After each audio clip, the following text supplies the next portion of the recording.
Welcome to Freddy the Hook's Garden and Cooking Show.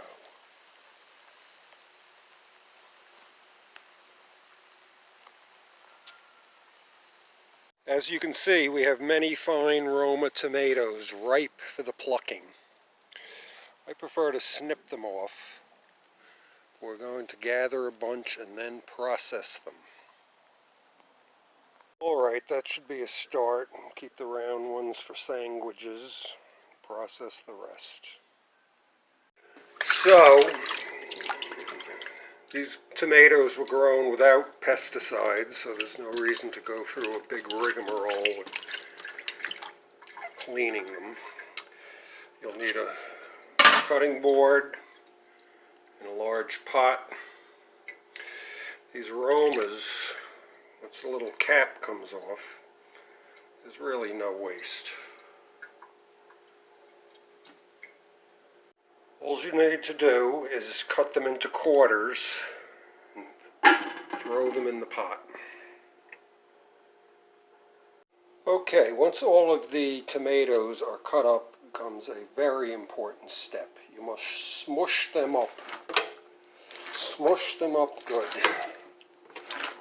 The reason for doing this is you got to get some of the juice out down into the bottom of the pot. If you don't do this, what will happen is when you put it on the stove, you'll have uncrushed tomatoes and contact the bottom of the pan, and they will burn. I don't care how low you set it, they'll burn. So you got to get some of the juice out. Plus it reduces the volume in the pot. Alright, next step, to the stove. Alright, I like to put it on about 5 or 6 to start with. In this stage you want to watch it. What you want to do here is bring them to a slow simmer for about 15 or 20 minutes, but it'll take a half an hour, 45 minutes at least to bring them up to that simmer, unless you're willing to stand here continually and stir them so they don't stick. At this stage it's acceptable and actually preferable to put a cover on to retain the heat. Again, you have to watch it. No substitutes. Well, we're up to a good simmer. Whatever you do, don't let it boil. The boiling will separate the water and sugars from the pulp. It's not a tragic situation, but you don't want to let it boil. This has been simmering well. Basically, if you like stewed tomatoes, that's what you have here now. What we're going to do is turn it off and let it cool down.